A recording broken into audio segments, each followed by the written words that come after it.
Mike the Hobbit here. Lowdown Brown. Inviting you to check out Geeks Under the Influence, a podcast that pairs booze with conversation with good friends. And a little nerd culture. We get a lot of colorful conversation out of our episodes, but it is here for everyone. No gatekeeping. Always level up everything we do. We'll punch up, never punch down. Exactly. So check out Geeks Under the Influence anywhere you get your podcasts and join us or die. Shut the fuck up, Hobbit.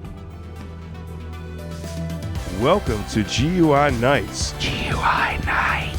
Yeah, I am Lowdown Brown. With me as always, Mike the Hobbit. this is the tangential side of GUI. This is like so many of those other shows that has the after the show bit mixed with a little bit of Baywatch Nights, so it's a little sexier. It's a little bit after hours. Also while tying it into the previous episode of GUI. So look forward to that too, because this comes out the week after the flagship hour-long episode. So make sure to check out GUI Nights, and when you're done, you can Go the fuck home.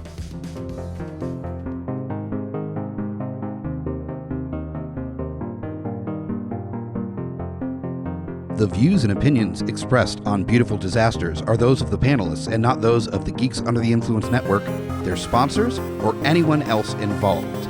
Also, there is going to be a lot of adult language used on this podcast, so please keep your little kitties away unless you don't care about them that much.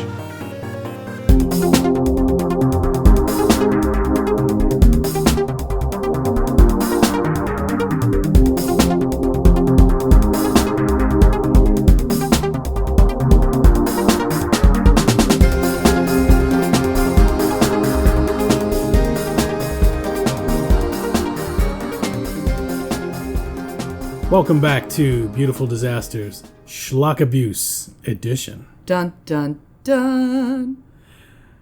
It's been a couple weeks, couple months since we've gotten some new Schlock Abuse in.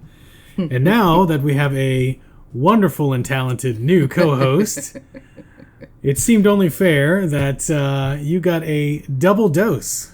Yeah, no, you started torturing me before I even officially joined the podcast with Dino Gore, and then you were like, "Oh, great, we're so glad to have you. By the way, enjoy this hell." And so I gave you one. Hunter assigned you one, I do believe. Yes, I got my assignment from Hunter yesterday, but I have not watched that one yet. That's okay. You know, you might need some time after this particular movie. I needed a palate cleanser after this particular movie. Oh my goodness. I feel like you probably just need to eat a Tide Pod, right? I thought about it. I don't even have Tide. I would have to go out and buy a Tide Pod to eat. There you go. Or just stand in the middle of the Dollar Tree and just shove them in my face. Yeah. Or if you have that old school powder Tide, you can just rail that shit. Oh yeah. That'd be good. Yeah. I could go do that in the Lidl on Broad Street. That would be befitting of that Lidl. So, the movie that I bestowed upon you for Schlock Abuse was called what? Grutz gifted me, Murphy Lawless, with a beautiful film called Amityville Vibrator. Lovely. It was made in 2020 by a director, and I use that word very loosely, Nathan Rumler. Normally, I like to be at least they tried making a movie, because it's hard making movies, and they're going out and having fun with friends. No, fuck this guy. I feel like I would have drowned this guy in the bogs that they repeatedly showed in slow motion, because it was another one of those films that, tried desperately to get to an hour, so random things were slowed down for no fuck reason. I'm going to read you the description on the back of this lovely box. Oh, Kathy moves into a new home and soon comes into contact with a vibrator with ancient evil powers. It's up to 2 researchers to locate this possessed item before Kathy and anyone else she encounters becomes a sex slave for Satan. Featuring tons of explicit nudity, loads of gore, porn queen Mallory Maneater, real drug use, and enough blasphemy to send the viewer straight to hell, Amityville Vibrator is absolutely not for anyone easily offended and should be viewed by adults only. Perfect. So, I'm not going to say that those things were outright lies, but they are vast overstatements. And I swear to God, I like dick less now that I've seen this film. And the only real dick in it that I know of was, in fact, the director's, which he showed in the most unflattering ways possible and would just pop it into a scene. Like, you know, you'd be looking at one thing and then it would just be a close-up of his penis peeing. And I was just like, oh, okay, so we're doing that again. So let me give you a little backstory on how I acquired this. Please do. I saw the cover art in some group somewhere. Someone actually posted this cover art somewhere? Yeah, I think it was probably the director probably trying to sell his shit. Ugh. And it was like this shoddily drawn play on the Amityville house. Yeah. Amityville Vibrator with a little tagline on it. And I was like, all right. And they weren't expensive. Okay, we'll just put Thank it there. God. But, you know, I did buy this and one of his other releases, and I'll probably spare you that one, you know. I spite watched this entire film because I was like, I'm not tapping out on my first official fucking schlock abuse. Fuck you. I'm going to torture myself for this shit. Fair. The opening scene of this film, apart from like, this is the house, and you're like, oh, okay, cool, Amityville, I gotcha. It is a naked woman in a Baphomet head with a vibrator masturbating. Okay. So externally and then internally. And it is, don't get me wrong, I love seeing naked women. I love seeing naked femmes. Love seeing, in general, naked people having a great time. But this, I thoroughly believe, was the most lackadaisical masturbation I've ever seen in my life. I did not even see a glisten on the vibrator. I mean, not surprising because the camera work is some of the worst things that I've seen in and out of porn and all the schlocky movies I have seen. But yeah, so that starts. And I'm like, okay, so Grutz gave me porn. So that's giving a bad name to porn. Because porn usually has at least a certain bar of production value, yes? I mean, it depends on the porn. Even the amateurish, you know... This is beyond amateur. This mother-stepson stuff. Oh. It's still, you know... That's a rough one to pull out of your back pocket. I mean, isn't that what half of Pornhub is right now? I do not know. Oh, okay. Grutz, I'm a monster fucker. I don't go to Pornhub. Oh, I haven't been to that site. I just Google monster fucking gifs. Monster. You brought this on yourself. But this is going on, and there's not a whole lot happening in the scene. The camera doesn't move. We don't get any sort of close-ups. And then a finger reaches in and turns on the light, and then a shotgun comes into view, and it is shotgun to face, and then the head is missing. The goat head is not there, but there is some splatter, and there's like the wiggly tongue thing a la Metalocalypse, and then we get credits. I was like, okay, all right. Maybe. Obviously setting the scene for the rest of the movie. Oh, yeah, totes. Totes. Now there is a new goth girl moving into this house who apparently has just broken up with a boyfriend, and I know this because there was a very convincing conversation with her best friend, Roxy, where it involved the phrases, "Oh, shut up, you fucking necro," and "I love you too, whoreface." About them going to get, all sorts of manner of implicants so that way she would forget all about the man, the blah, blah, blah, blah, blah. And then later that night she's masturbating, again, in, a very disinterested fashion, thinking about her ex, and then she imagines him premature ejaculating on her face, and that's the end of the masturbation scene. And then we immediately cut to them in the car the next day, and the camera work is still awful. They're driving through some fucking part of Ohio, and... Oh, no. Oh, yes. This is all shot and set in Ohio? Yeah, oh, yeah. Oh, I didn't mean to give you that bad of a movie. Yeah, wow. Fuck, sorry. I'm glad that Ohio is what tipped it over the line for you. Oh, Ohio's an awful place. It is. I hope it burns to death. I don't hope it burns to death because my cousin at least finally got to work for a baseball team there, but I'm sure that there's something redeeming about Ohio, but this film isn't it. I haven't found it. But it's fucking terrible. They start talking about how, like, this family was killed in this house, a la Amityville. And then she's like, that's why I got such a sweet deal on this place. And they're like, more people should be knocked off at home when you think about it that way. Which, given the housing market, I can't quite disagree with them, but also maybe don't keep murdering people. Is that maybe the one clever line for the whole movie? No, it wasn't even that clever. They delivered it in the most wooden fashion imaginable.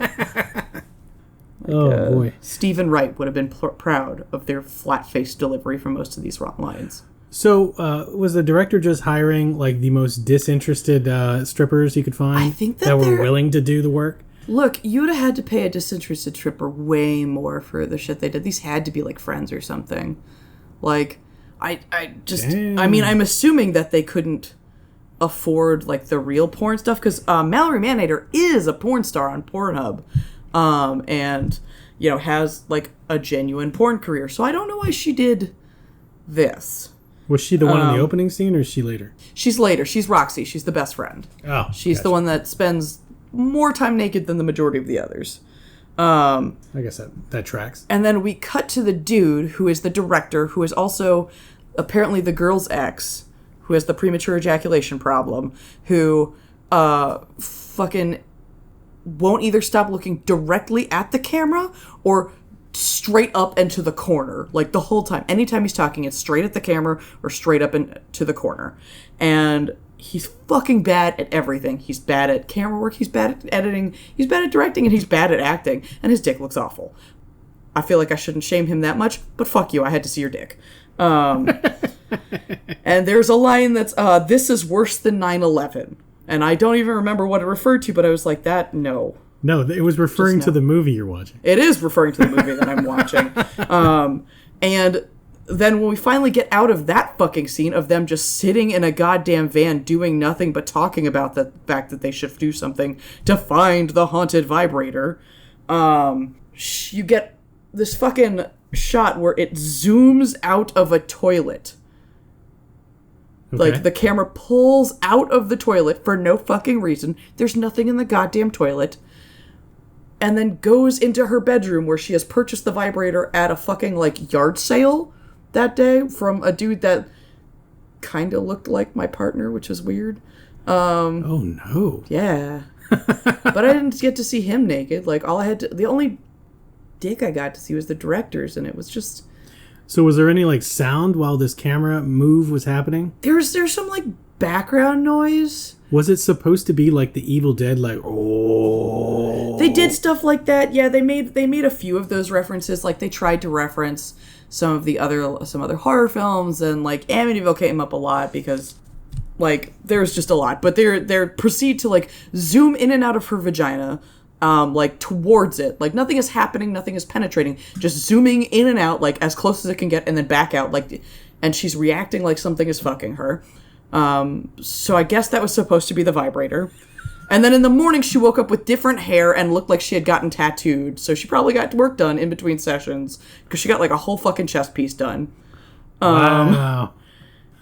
And Jesus. Then, you know, that was when I put together that it was, in fact, the director's dick that we kept seeing, and I was really sad about it, because it meant that I had a possibility of seeing it again, which I was correct. I've just written a bunch of random notes because I don't fucking whatever. I just was angrily scribbling like I was writing a fucking manifesto or some shit. But, like, I wrote down Crucifix dick. I think that she had lesbian sex with her best friend, which was the most disinterested lesbian sex that I've ever seen. Like, they leaned in, they put their arms around each other, like, draped them on each other's shoulders, and then fell sideways. And then there was nudity. And I guess that's kind of how it works, but, like, neither of them seemed very enthused until the end, when one got up to go do something else, and the other said, "Where are you going? I'm trying to build a legacy." And that's when the crucifix came off the wall, and they pulled the now upside-down cross off the wall, and it turned into the Jesus jackhammer, and then that was used. If anyone doesn't know what the Jesus jackhammer is, it is a cross with a dick as part of the most elongated side. Gotcha. Glad I could help enlighten that part of the world for you. A nun who is proselytizing comes up to that house, of course. The door opens, so she goes in, like you do, completely invades this home. She's gonna have the best time ever.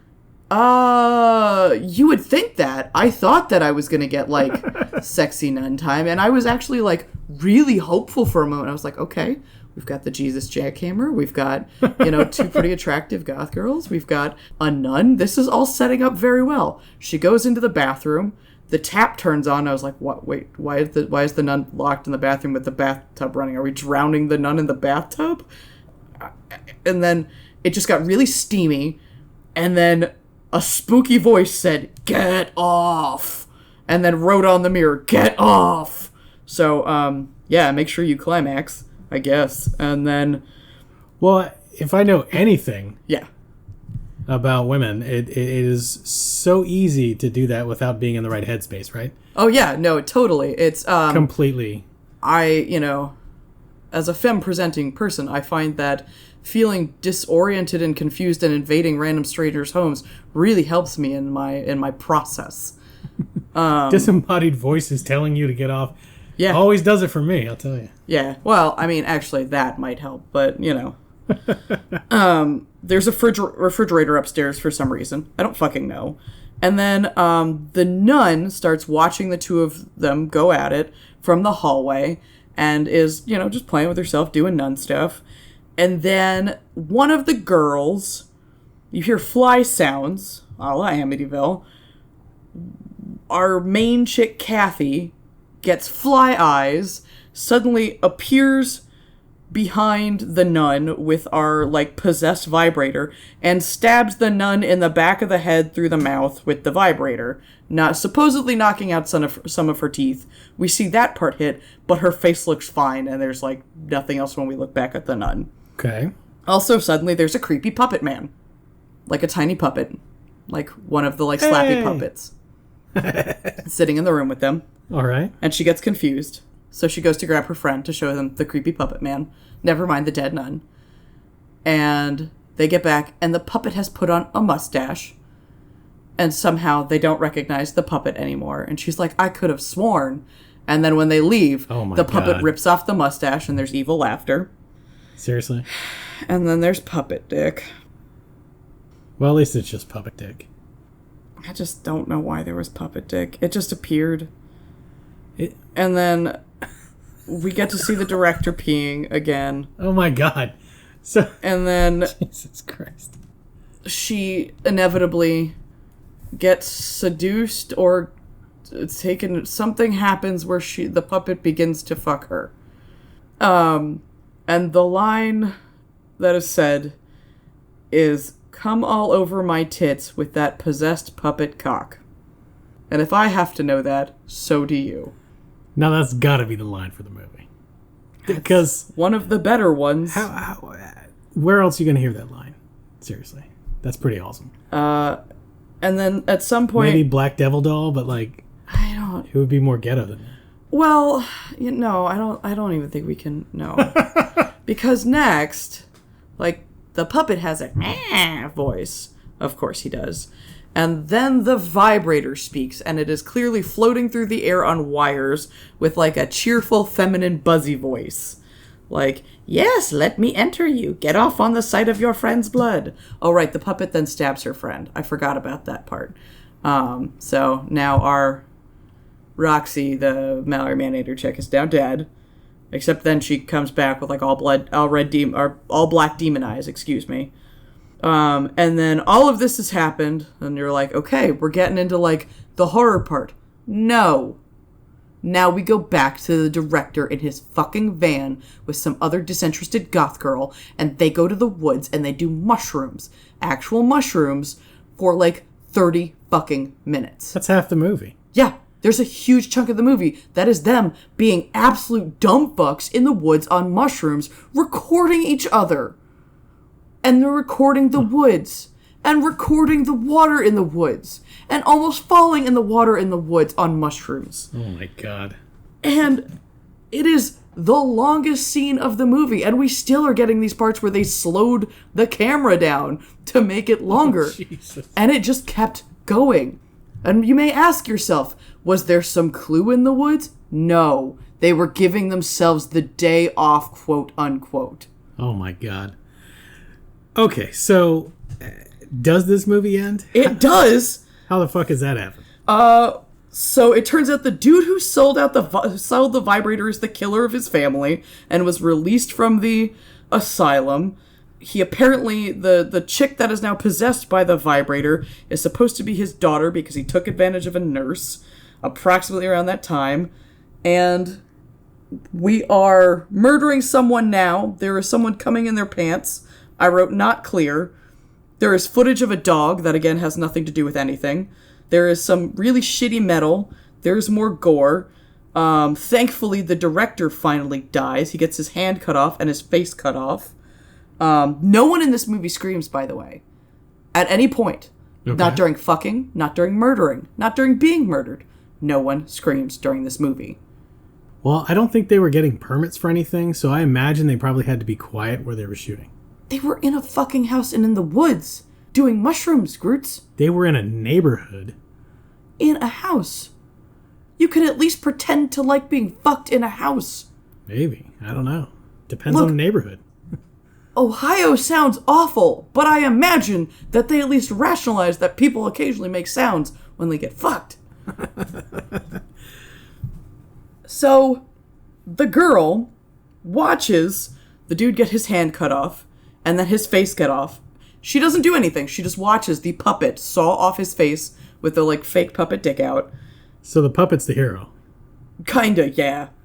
But then, the girl goes in to deal with the puppet, and then we sit there and stare at the open doorway for a second, and then it cuts to our closing scene, which is the puppet fucking that girl who is suddenly naked in the intestines while wearing the face that he cut off of the director and holding a knife.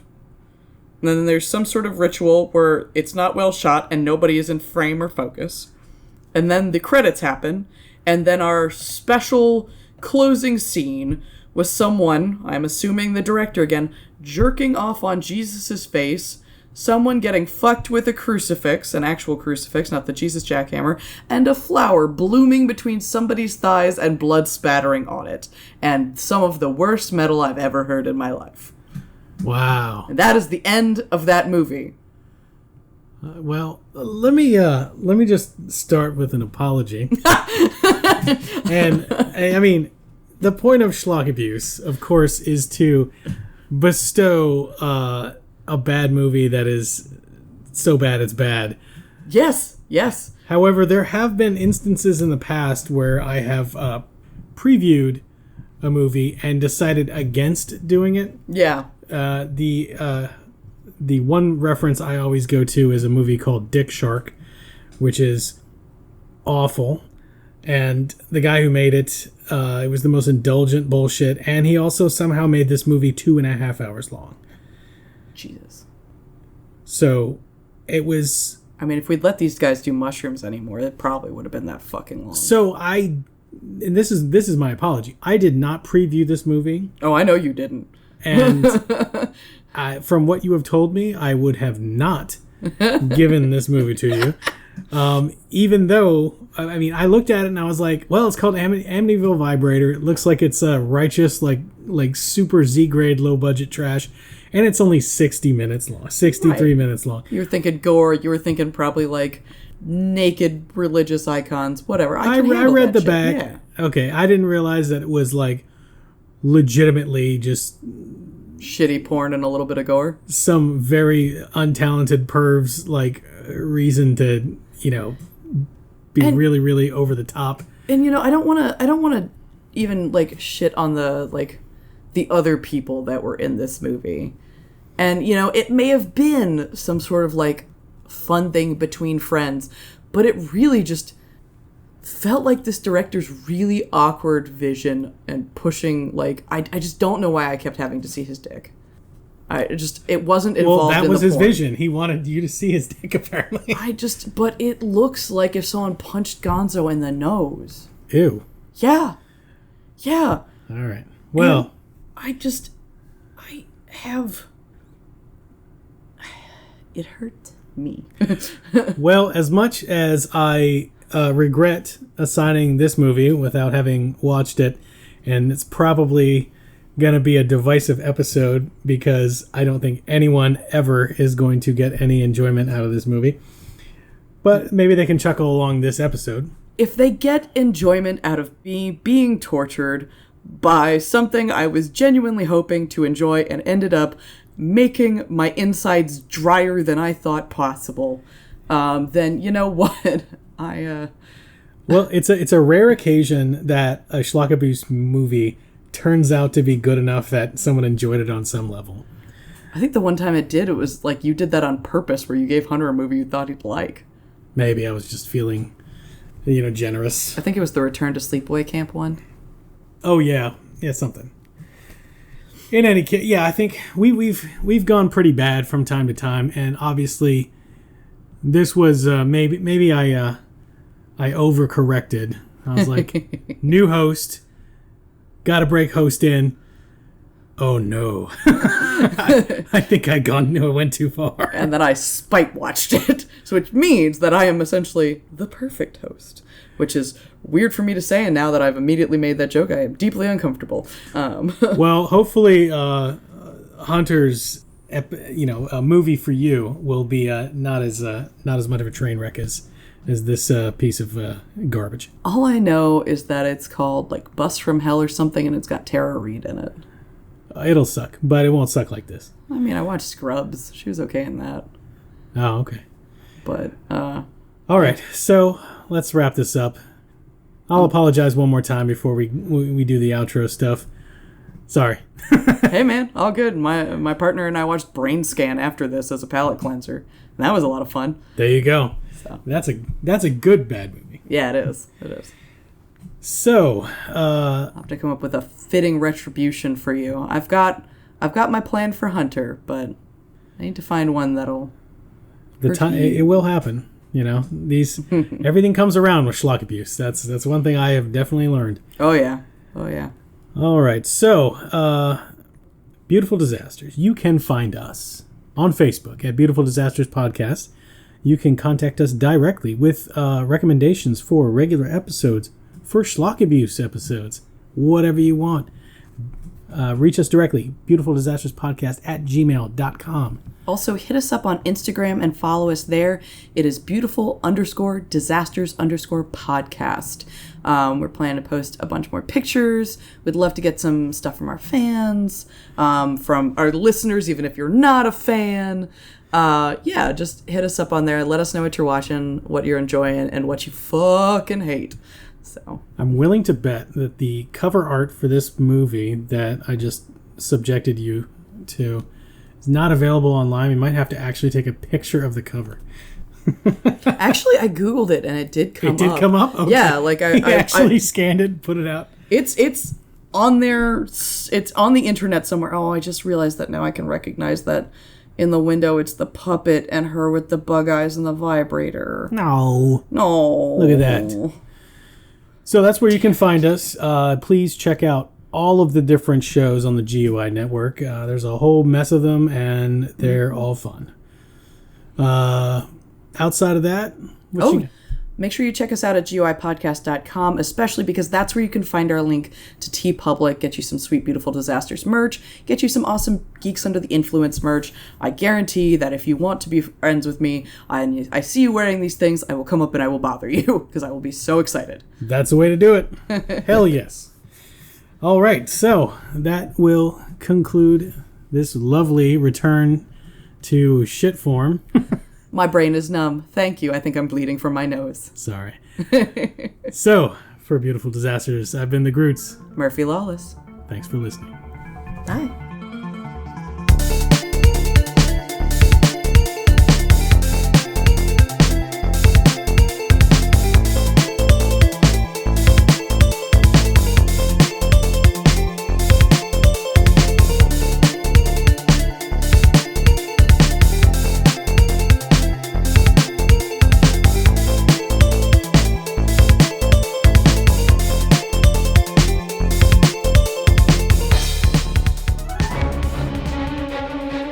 Hey guys, Scotty P here with Smash on your left.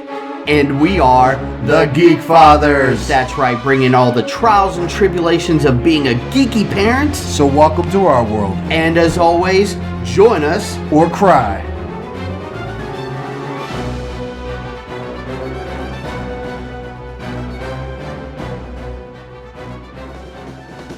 My name is Amy Bogard, And I'm Mike the Hobbit. and we are the hosts of Deeply Upsetting, where we use our expertise to answer your most upsetting hypothetical quandaries, such as, what non-winged animal deserves wings? And what body part deserves a secret mouth? Which cryptid is the worst roommate? These questions and more that plague you will be answered on Deeply Upsetting, available anywhere you get your podcasts and at GUIPodcast.com.